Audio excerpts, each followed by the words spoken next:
ধন্যবাদ মুনিরা, আপনাকে দেখতে পাচ্ছেন যে কর্ণফুলী নদীর পাড়ে আমি আছি।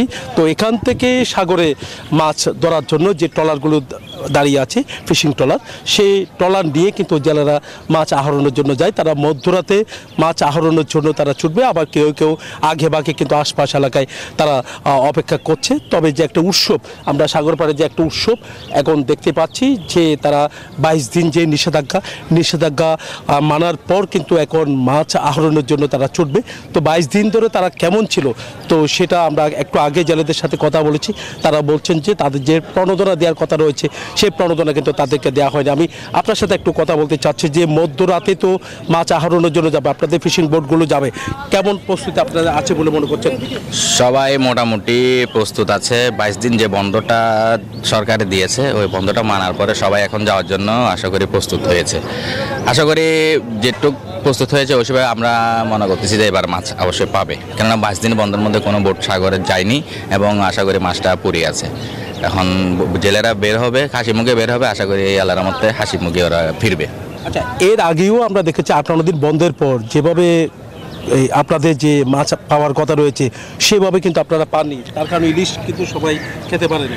এবছর একটু ওয়েদার খারাপ ছিল, ওয়েদার খারাপের কারণে সাগরে রোলিং বেশি সমস্যা হয়েছিল, সিগন্যালও ছিল, সে কারণে মাছ জেলেরা সুবিধা করতে পারেনি। আশা করি যে বন্ধটা দিয়েছে 22 দিনের বন্ধ, এই বন্ধতে একজন জেলেও একটা বোটও বের হয় নেই, এখন বোট বের হবে, সামনে হাসি মুখে বের হবে, হাসি মুখে ওরা সাগর থেকে ফিরবে, এটাই আশা করতেছি।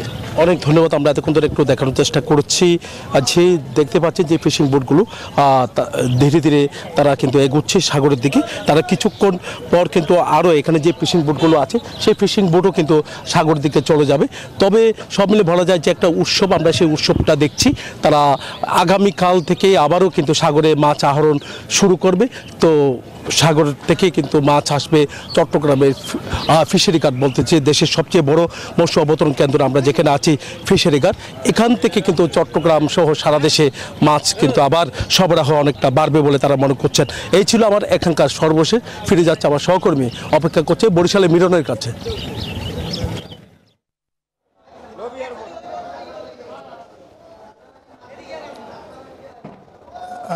জয়, আপনি যেমনটা জানাচ্ছিলেন যে আজ মধ্যরাত থেকেই শুরু হবে 22 দিনের যে নিষেধাজ্ঞা, সেই নিষেধাজ্ঞা শেষ হবে। এরপরই মূলত জেলেরা মহোৎসবে বের হবেন নদী এবং সাগরে মাছ শিকারের জন্য।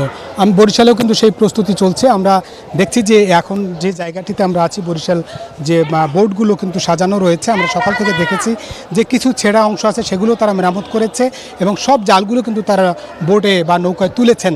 আজকে মধ্যরাতে তারা যাত্রা শুরু করবে সাগরের উদ্দেশ্যে এবং তারা বলছেন যে হয়তো আশা করা যাচ্ছে এবছর মৌসুমে যেহেতু ইলিশ সেভাবে পাওয়া যায়নি, আশা করছেন যে নিষেধাজ্ঞার পরে হয়তো রূপালী ইলিশে হেসে উঠবে তাদের এই জাল, সেই এমন প্রত্যাশা করছেন। আমরা এই বোট মালিকদের সঙ্গে কথা বলেছি, তারা যেমনটা বলেছে গত বছর তারা লসে পড়েছেন, এবার যে এই নিষেধাজ্ঞার পরে যদি ইলিশ পাওয়া যায় সেই ভরসায় তারা যাত্রা শুরু করবেন। আশা করা যাচ্ছে ইলিশ মিলবে। তবে জেলেদের যা নানান রকম অভিযোগের কথা আমরা শুনেছি মৎস্য কর্মকর্তাদের কথা।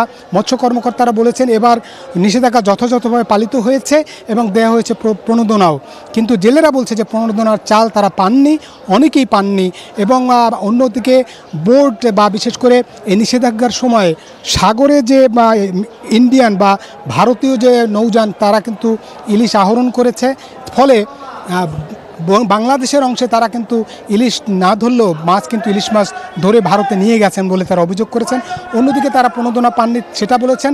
তবে জেলা মৎস্য কর্মকর্তা বলেছেন যে বিচ্ছিন্ন কোনো ঘটনা ঘটে থাকতে পারে, তবে বরিশালের 66,000 জেলে পরিবারের মাঝে কিন্তু 25 কেজি করে তারা যে চাল বরাদ্দ ছিল সেটি কিন্তু যথাযথভাবে দেওয়া হয়েছে। এবং একই সঙ্গে বলেছেন এবছর কোস্টগার্ড, র্যাব, নৌবাহিনী সহ তারা কিন্তু যথাযথভাবে এই নিষেধাজ্ঞা পরিপালন করেছে। ফলে এবার মৌসুমে আশা করা যাচ্ছে যে ইলিশ মিলবে এবং তারা বলছেন যে ইলিশ পাওয়া যাবে এবং আগামী মৌসুমে ইলিশ সরবরাহ বাড়বে। কিন্তু ব্যবসায়ীরা বলছেন যে গত বছর মৌসুমে কিন্তু ইলিশ সেভাবে সরবরাহ বাড়েনি, এবারও বাড়বে কি না সে নিয়েও শঙ্কায় আছেন। তারা অনেকেই লোন করে আছেন বা দেনাদার আছেন বলে আমাদের জানিয়েছেন। তারপরও আশায় বুক বেঁধে আছে হয়তো মিলবে এই নিষেধাজ্ঞা, প্রায় 22 দিনের নিষেধাজ্ঞা শেষ হচ্ছে আজ মধ্যরাত থেকে, মিলবে ইলিশ এমনটাই প্রত্যাশা তাদের। এই ছিল বরিশাল থেকে আমার কাছে 22 দিনের যে নিষেধাজ্ঞা শেষে মহাপ্রস্তুতি চলছে ইলিশ শিকারের জন্য নদী এবং সাগরে, তার সবশেষ তথ্য। একই তথ্য জানতে যাব চাঁদপুরে, সেখানে আছে আমাদের সহকর্মী খোকন। খোকন, চাঁদপুরে কেমন দেখছেন, জেলেরা কি বলছে, মহোৎসব বা উৎসব চলছে কিনা মৎস্য শিকারের জন্য জানাবেন।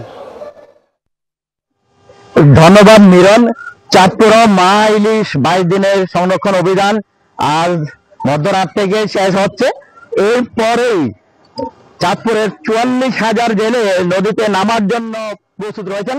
তারা তাদের জাল, নৌকা, বিভিন্ন ধরনের সরঞ্জাম নিয়ে তারা কিন্তু প্রস্তুত রয়েছেন। আমি আছি চাঁদপুর বড় স্টেশন মাদ্রাসা ঘাট লঞ্চ ঘাট এলাকায়। সেখানে জেলেপাড়ায় দেখা যাচ্ছে যে জেলেরা তাদের জাল, নৌকা, বিভিন্ন ধরনের সরঞ্জামাদি এবং কি ইঞ্জিন তারা মেরামত করে নিচ্ছেন। তারা রাত 12টার পরেই তারা কিন্তু নেমে পড়বেন। এই নিয়ে তাদের মাঝে কিন্তু আনন্দ উৎসব লক্ষ্য করা যাচ্ছে। তারা বলছেন তারা 22 দিন অভিযান পালন করেছেন, তারা নদীতে নামেননি, তারা কষ্ট স্বীকার করেই কিন্তু তারা এই ঘরে বসেছিলেন, এই অলস সময় কাটিয়েছেন। এখন তারা নদীতে নামবেন। মাছ পাবেন কি পাবেন না সেটা নিয়ে তাদের মধ্যে সংখ্যা যেমন রয়েছে, তেমন তারা বলছেন যদি মাছ পাওয়া যায় তাহলে তাদের সেই এতদিন পর্যন্ত যে ঋণ করে সংখ্যা চালিয়েছেন সেই ঋণের টাকা পরিশোধ করা সম্ভব হবে, না হয় তাহলে তাদের কিন্তু ঋণই থেকে যাবে। এছাড়া আমরা মৎস্য কর্মকর্তা শ্রীবাস চন্দ্রের সাথে কথা বলেছি। তিনি বলেছেন যে অভিযান সুন্দরভাবে পরিচালিত হয়েছে।